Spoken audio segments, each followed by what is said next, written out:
तर मित्रांनो, प्रतिसादाबद्दल धन्यवाद. पहा पहिला प्रश्न.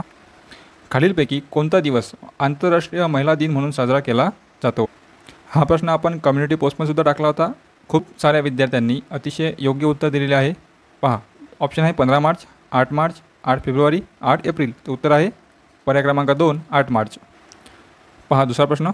खालीलपैकी कोणते राष्ट्र सार्क संघटनेचे सदस्य नाही? प्रश्न वाचताना काही करायची नाही. पर्याय आहेत भारत, श्रीलंका, चीन, नेपाळ.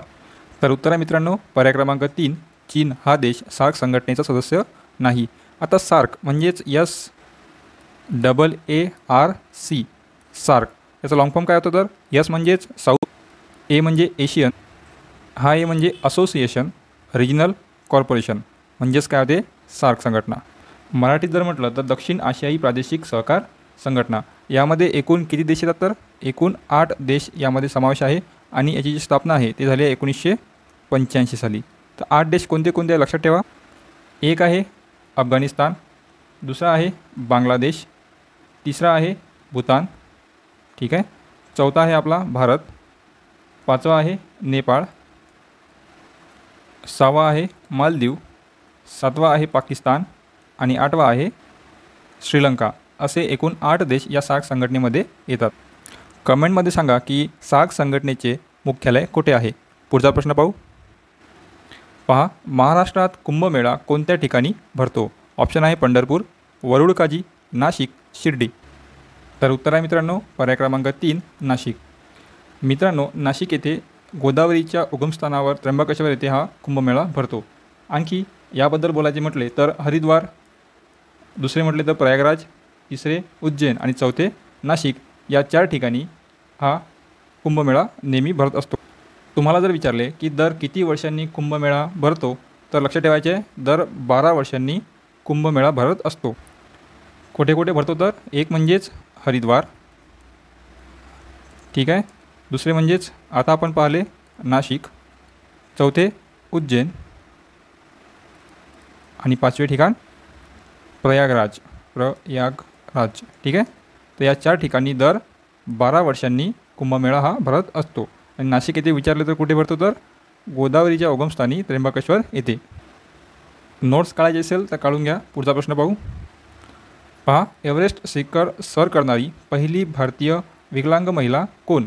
ऑप्शन आहेत अनुराधा रॉय, मेरी बोरा, अरुणिमा सिन्हा आणि बिचेंद्री पाल. तर उत्तर आहे मित्रांनो पर्याय क्रमांक 3, अरुणिमा सिन्हा. तर अरुणिमा सिन्हा या भारतातीलच नव्हे तर जगातील पहिल्या विकलांग महिला आहेत ज्यांनी माउंट एव्हरेस्ट सर केलेला आहे. आणि महत्त्वाची गोष्ट म्हणजेच तुम्हाला यांच्याबद्दल माहीत असेल की यांना अपंगत्व हे अपघातामुळे आलेले आहे आणि यांच्याच या कार्यामुळे आपल्यासारख्या सर्व विद्यार्थी मित्रमैत्रिणींना आत्मविश्वास मिळतो. आणि तुम्हाला जर प्रश्न आला की माउंट एव्हरेस्ट सर करणारी पहिली महिला कोण? तर उत्तर आहे बचेंद्री पाल. या पहिली महिला आहेत ज्यांनी माउंट एव्हरेस्ट सर केलेला आहे. तर हे लक्षात ठेवायचे. पुढचा प्रश्न पाहू. या प्रकारचे प्रश्नसुद्धा आपल्या पोलीस भरतीच्या प्रश्नपत्रिकेमध्ये आलेले आहेत. तर याच प्रश्नांमुळे तुमचे जवळपास खूप सारे पॉईंट कवर होतात. आणि सोबतच असा प्रश्न जर आला तर प्रत्येक जोडी जुळत बसायची नाही. ऑप्शननुसार आपण ते पटकन उत्तर काढून मार्क करायचे. पहा, योग्य जोड्या लावा. या साईडला आहेत राष्ट्रीय उद्यान, व्याघ्र प्रकल्प आणि या साईडला आहे त्या व्याघ्र प्रकल्पाचा जिल्हा. पहिले आहे ताडोबा. ताडोबा कुठे आहे? तर जिल्हा चंद्रपूर. म्हणजे 1ला ड राहणार. तर ऑप्शनमध्ये पाहायचं 1ला ड कुठे आहे? पर्याय क्रमांक 1 आणि पर्याय क्रमांक 3. आता या पर्यायामध्ये दुसऱ्याला क आहे, इथेसुद्धा दुसऱ्याला क आहे. तर आपल्याला माहीत आहे की पेंच हे कुठे आहे? तर जिल्हा नागपूर येथे. तिसरा पर्याय पाहायचा मेळघाट. सर्वांना माहीत आहे मेळघाट कुठे आहे? तर जिल्हा अमरावती. तर पाहायचं 3ला ब कोणत्या पर्यायामध्ये आहे यामध्ये? तर आपलं उत्तर आहे पर्याय क्रमांक सी म्हणजेच 3. आणि चौथा आहे बोर. तर राहिले कुठे? जिल्हा वर्धा. ठीक आहे. तर आपल्याला 2 जरी माहीत असले तरी आपली पूर्ण जोड्या निघून जातात. तर ताडोबा चंद्रपूर, पेंच नागपूर, मेळघाट अमरावती आणि बोर वर्धा. पुढचा प्रश्न पाहू. पहा, पहिल्या महायुद्धाचे तत्कालीन कारण कोणते? हा प्रश्न विद्यार्थी मित्रांनो विचारलेला आहे म्हणून आपण इथे घेतला. तर पहिल्या महायुद्धाचे तत्कालीन कारण काय होते? तर पर्याय आहेत ऑस्ट्रेलियाचा राजपुत्र आर्च ड्यूक फर्डिनांड याची झालेली हत्या. दुसरा पर्याय आहे बलोरियाने ग्रीसवर केलेले आक्रमण. तिसरा पर्याय आहे बाल्कन लीगची स्थापना आणि चौथा पर्याय आहे बाल्कन युद्ध. तर उत्तर आहे मित्रांनो पर्याय क्रमांक 1 ऑस्ट्रेलियाचा राजपुत्र आर्च ड्यूक फर्डिनांड याची झालेली हत्या. असे जे प्रश्न असतात हे आपण लक्षात ठेवायला पाहिजेत, कारण की याचा आपण वेगळा अभ्यास करत नाही. तसे जे काही महत्त्वाचे प्रश्न असतात ते लक्षात ठेवायचे. पुढचा प्रश्न पाहू. पहा, ध्वनीची तीव्रता खालीलपैकी कशामध्ये मोजली जाते? ऑप्शन आहे रिश्टर स्केल, फॅदम, डेसिबल, गॅलन. तर उत्तर आहे मित्रांनो पर्याय क्रमांक 3 डेसिबल. तर मित्रांनो डेसिबल हे ध्वनीचे एकक आहे, तुम्हाला माहीत असेल. आणि आपण या एककाला कसे लिहितो तर स्मॉल डी आणि मोठा बी. सामान्य व्यक्ती हा 25 ते 30 डेसिबलपर्यंत ध्वनी ऐकू शकतो. यापेक्षा जास्त जर ध्वनी असला तर तो शरीरास हानिकारक असतो. पुढचा प्रश्न पाहू. पहा, जगातील सर्वात खोल गर्ता खालीलपैकी कोणती? ऑप्शन आहेत मरियाना गर्ता, अलास्का गर्ता, वेस्ट ऑस्ट्रेलियन गर्ता, टोंगा गर्ता. तर उत्तर आहे मित्रांनो पर्याय क्रमांक 1 मरियाना गर्ता. आणि तुम्हाला जर विचारले की मरियाना गर्ता कोठे आहे तर पश्चिम प्रशांत महासागरात मरियाना गर्ता आहे. पुढचा प्रश्न पहा, राज्यसभेचे पदसिद्ध सभापती कोण असतात? ऑप्शन आहे राष्ट्रपती, पंतप्रधान, लोकसभा अध्यक्ष की उपराष्ट्रपती. तर उत्तर आहे मित्रांनो पर्याय क्रमांक 4 उपराष्ट्रपती. तर मित्रांनो भारताचे उपराष्ट्रपती हेच राज्यसभेचे पदसिद्ध सभापती असतात. तुम्हाला जर प्रश्न आला की उपराष्ट्रपती पद हे आपण कोणाकडून घेतले तर अमेरिकाकडून.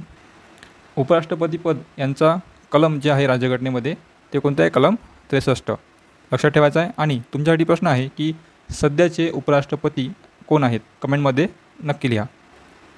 पहा पुढचा प्रश्न. महाराष्ट्रातील कोणता जिल्हा सर्वात शेवटी अगदी अलीकडच्या काळात निर्माण केला गेला? ऑप्शन आहेत गोंदिया, मुंबई उपनगर, पालघर, गडचिरोली. तर उत्तर आहे मित्रांनो पालघर. खूप वेळा प्रश्न आलेला आहे आणि प्रश्न वाचनाकरताच खूप मोठा दिलेला आहे. प्रश्न वाचतानाच पटकन पाहून घ्यायचं आपल्याला नेमकं काय विचारण्यात आलं आहे. तर उत्तर आहे पालघर. तर 1 ऑगस्ट 2014 मध्ये कोणत्या जिल्ह्यापासून तर ठाणे जिल्ह्यापासून पालघरची निर्मिती झाली. आणि सध्या महाराष्ट्रात किती जिल्हे आहेत तर 36 जिल्हे. आपण पुढच्या व्हिडिओमध्ये पाहणार आहे की कोणत्या जिल्ह्यात किती तालुके आहेत आणि कोणते कोणते आहेत. पुढचा प्रश्न पहा प्रश्न. खाली जीवनसत्वे व त्या अभावी होणारे रोग यांची यादी दिली आहे. योग्य जोडा जुळवा. या साईडला आहे जीवनसत्वे, या साईडला आहेत त्या अभावी होणारे रोग. पहा पहिले आहे अजीवनसत्व. या जीवनसत्वाच्या अभावामुळे कोणता रोग होतो तर क रात आंधळेपणा. नंतर आहे ब जीवनसत्व, तर यामुळे होतो बेरीबेरी. तिसरा आहे क जीवनसत्व, यामुळे होतो स्कर्वी. आणि शेवटचा आहे ड जीवनसत्व. या जीवनसत्वाच्या अभावामुळे होतो मुर्दूस. ठीक आहे, होणार अला क. ऑप्शनमध्ये पाहायचं क कुठे आहे? पर्याय क्रमांक 2, पर्याय क्रमांक 4. नंतर पाहायचं बला काय येणार? ड म्हणजेच बेरीबेरी. तर पर्यायामध्ये 2ला ड कोणते आहे तर पर्याय क्रमांक 4 हे आपले उत्तर राहणार. पुढचे पाहायची आवश्यकता पडत नाही. याआधीसुद्धा असा प्रश्न आलेला आहे. आपण पाहिला की सुरुवातच्या 2 पर्यायामध्येच उत्तर निघून जाते. फक्त जर त्या ऑप्शनमध्ये दोन्ही ठिकाणी एकच जोडी असेल तर मग आपल्याला तिसरा ऑप्शनसुद्धा पाहावं लागते. आणि तुम्हाला जर माहीत करून घ्यायचे असेल की जीवनसत्व आणि त्यांच्या कमतरतेमुळे कोणते कोणते रोग होतात तर कमेंटमध्ये नक्की कळवा. आपण त्यावरसुद्धा व्हिडिओ घेऊ. जसे आता इथे बी जीवनसत्व आहे ज्यामुळे बेरीबेरी हा रोग होतो म्हणजेच कमतरतेमुळे. तर यामध्ये B1, B2, B3, B4, B5सुद्धा आहे.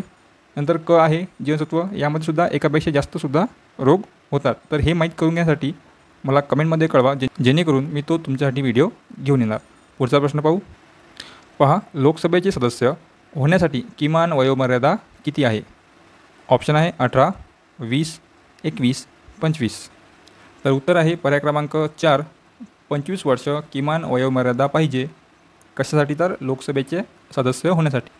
आणि राज्यसभेतील जागेसाठी म्हणजे सदस्य होण्यासाठी किमान वयोमर्यादा किती आहे तर 30 वर्ष. ठीक आहे. आणि राष्ट्रपती होण्यासाठी किमान वयोमर्यादा 35 वर्ष. हे सुद्धा लक्षात ठेवायचे आहे. इतर सदस्य होण्यासाठी सुद्धा आपण वयोमर्यादा पाहू. आणि आता नेमकेच निवडणूक झालेली आहे, सुरूसुद्धा आहे. तर त्याकरता मतदान करण्यासाठी किमान वयोमर्यादा किती आहे? 18. ठीक आहे. ही आधी किती होती तर 21 होती, पण 61व्या घटनादुरुस्तीनुसार ती किती करण्यात आली तर 18. हे लक्षात ठेवायचे आहे. पुढचा प्रश्न पाहू. या प्रश्नाचे उत्तर तर जवळपास सर्वच विद्यार्थ्यांच्या पाठ असेल. महाराष्ट्र पोलिसांचे ब्रीद वाक्य कोणते? ऑप्शन आहे आर या पार. मला वाटते ऑप्शन वाचायची सुद्धा आवश्यकता नाही आहे, सर्वांना उत्तर माहीत आहे. पर्याय क्रमांक 2 सदरक्षणाय खलनिग्रहणाय. ठीक आहे, तर हे याचे उत्तर आहे आणि सर्वच पोलीस भरती करणाऱ्या विद्यार्थी मित्रमैत्रिणींना हे माहीत आहे. आणि यावरच लक्षात ठेवायचे की पोलीस दलाबद्दल आणखीसुद्धा महत्त्वाचे प्रश्न येणार आहे, त्या प्रश्नांचा सुद्धा अभ्यास आपण करू. ठीक आहे, जेव्हा विद्यार्थी मित्रांनो मी म्हणतो की आपण टॉपिक घेऊ, तो टॉपिक घेऊ, तर आपण तो घेणारच आहे. तर त्याकरता आपण या चॅनलसोबत जुळून राहा. तुमची लेखी परीक्षा येईपर्यंत आपण जवळपास सर्व टॉपिक कवर करू, जेणेकरून तुम्हाला सामान्य ज्ञान या विषयात जास्तीत जास्त मार्क मिळतील. पहा पुढचा प्रश्न, कॉलरा आजार कशामुळे होतो? खूप वेळा विचारलेला आहे प्रश्न. तर ऑप्शन आहे अमिबा, विषाणू, बुरशी, जीवाणू. तर उत्तर आहे मित्रांनो पर्याय क्रमांक 4 जीवाणू. पुढचा प्रश्न पाहू. पहा, आंध्र प्रदेश या राज्याचे विभाजन करून नवीन तयार झालेला घटक राज्य कोणते? ऑप्शन आहे मेहसाणा, बुंदेलखंड, आंध्रखंड, तेलंगणा. तर सर्वांना उत्तर माहीत असेल, पर्याय क्रमांक 4 तेलंगणा. तर विद्यार्थी मित्रांनो 2 जून 2014मध्ये आंध्र प्रदेश या राज्यापासून तेलंगणा या राज्याची निर्मिती झाली आहे. पहा पुढचा प्रश्न, इंटरपोलचे मुख्यालय कोणत्या शहरात आहे? ऑप्शन आहे लंडन, पॅरिस, लिऑन्स, न्यूयॉर्क. तर उत्तर आहे मित्रांनो पर्याय क्रमांक 3 लिऑन. तर याला इंग्लिशमध्ये LYON लिऑन असं लिहितात, जे फ्रान्समध्ये आहे, आणि मराठीमध्ये आपण त्याला लिऑन असे सुद्धा लिहू शकतो. आणि आणखी महत्त्वाची माहिती म्हणजेच इंटरपोल जे आहे हे एक आंतरराष्ट्रीय गुन्हेगारी पोलीस संघटना आहे, ज्याचे मुख्यालय आहे लिऑन, फ्रान्स येथे. पहा पुढचा प्रश्न, युनेस्को या संस्थेचे मुख्यालय कुठे आहे? ऑप्शन आहे लंडन, हेग, न्यूयॉर्क, पॅरिस. या आधीचा प्रश्न, हा प्रश्न आणि इतर WHO, WTO या प्रकारच्या संघटनेचे मुख्यालय जास्तीत जास्त परीक्षेमध्ये विचारले जातात. तर यावर आपण एक शॉर्ट्स व्हिडिओ काढलेला आहे, ते तुम्ही आपल्या शॉर्ट्समध्ये पाहू शकता. तर उत्तर आहे मित्रांनो पर्याय क्रमांक 4 पॅरिस. पॅरिस येथे युनेस्को या संस्थेचे मुख्यालय आहे. आणि पॅरिस हे कोणत्या देशाची राजधानी आहे? तर फ्रान्सची. मित्रांनो युनेस्को आपण कसं लिहितो? तर UNESCO आणि O. आणि युनेस्कोचे जर फुल फॉर्म विचारले तर लक्षात ठेवायचे United Nations Educational, Scientific and Cultural Organization. ठीक आहे. पहा पुढचा प्रश्न, खाली दिलेल्यापैकी लष्करातील सर्वात मोठा हुद्दा कोणता आहे? ऑप्शन आहे मेजर जनरल, नंतर जनरल, ब्रिगेडियर, लेफ्टनंट जनरल. तर या प्रश्नाचे उत्तर कमेंटमध्ये नक्की कळवा. अगदी सोपा प्रश्न आहे. ठीक आहे. पुढचा प्रश्न पहा प्रश्न, राष्ट्रीय संरक्षण प्रबोधिनी म्हणजेच NDA महाराष्ट्रात कुठे आहे? ऑप्शन आहे मित्रांनो नाशिक, लोणावळा, चिंचवड, खडकवासला. तर उत्तर आहे पर्याय क्रमांक 4 खडकवासला. कुठे? तर पुणे. तर विद्यार्थी मित्रांनो NDA म्हणजेच नॅशनल डिफेन्स अकॅडमी, राष्ट्रीय संरक्षण प्रबोधिनी कुठे आहे? तर खडकवासला, पुणे येथे. येथे सशस्त्र दलाची संयुक्त सेवा प्रबोधिनी आहे, जिथे लष्कर, नौदल आणि हवाई दल या तिन्ही सेवांचे कॅडेट व त्यांच्या संबंधित सेवा या अकादमीमध्ये कार्यरत होण्याआधी प्रशिक्षण घेतात. इतकं लक्षात ठेवायचे आहे. पुढचा प्रश्न पहा, अर्थसंकल्पातील GDP म्हणजेच खालीलपैकी काय? मित्रांनो GDP महत्त्वाचा पॉईंट आहे. यावर खूप वेळा प्रश्न विचारले जातात. पोलीस भरती नव्हे तर इतरसुद्धा परीक्षेमध्ये विचारला जातो. पहा ऑप्शन, सकल राष्ट्रीय उत्पन्न, निव्वळ राष्ट्रीय उत्पन्न, राष्ट्राला व्याजापासून मिळालेले उत्पन्न, अर्थसंकल्पातील एकूण खर्च. तर उत्तर आहे मित्रांनो पर्याय क्रमांक 1 सकल राष्ट्रीय उत्पन्न. तर मित्रांनो GDPचा फुल फॉर्म जर विचारला, याच्या आधीसुद्धा विचारलेला आहे, तर लक्षात ठेवायचा ग्रॉस डोमेस्टिक प्रोडक्ट. आणि आपण GDP GNP याबद्दल एका विशेष व्हिडिओमध्ये पाहू. तर पहा पुढचा प्रश्न आहे मित्रांनो, अभ्यास कसा सुरू आहे? तुमच्या सर्वांची शारीरिक चाचणीचा अभ्यास चालू असेलच, आणि त्यामध्ये तुम्हाला लेखी परीक्षेचा अभ्याससुद्धा करायचा आहे. तुम्हाला माहीत आहे की आपल्याला पेपरमध्ये 4 विषय आहेत. सामान्य ज्ञान, ज्याला आपण GK सुद्धा म्हणतो, नंतर मराठी, गणित आणि बुद्धिमत्ता चाचणी. तर या 4ही विषयांना मिळून आपल्याला 90+ घ्यायचे आहेत, जेणेकरून आपला मेरिट लिस्टमध्ये नाव येणार. तर याचसोबत तुम्हाला या विषयामध्ये कोणत्याही टॉपिकवर जर काही अडचण असेल तर कमेंटमध्ये नक्की कळवा, जेणेकरून तो टॉपिक मी आपल्या या चॅनलवर घेऊ. सोबतच आपण GK ज्याप्रमाणे पाहत आहे त्याचप्रमाणे मराठी व्याकरण आणि हे गणित बुद्धिमत्ता हे सुद्धा पाहणार आहेत. तर आपल्या चॅनलसोबत जुळून राहा आणि अभ्यास एकदम व्यवस्थित करा. जो टॉपिक तुम्हाला कठीण वाटतो तो आधी करा, जो सोपी वाटतो त्याला कमी वेळ द्या, आणि टेस्ट सिरीज नक्की सोडवत जा. विकत घेण्यापेक्षा आपण आधी जे झालेले पेपर आहेत ते सोडवा, नंतर तुम्ही घेऊ शकता. तर भेटूया पुढच्या व्हिडिओमध्ये.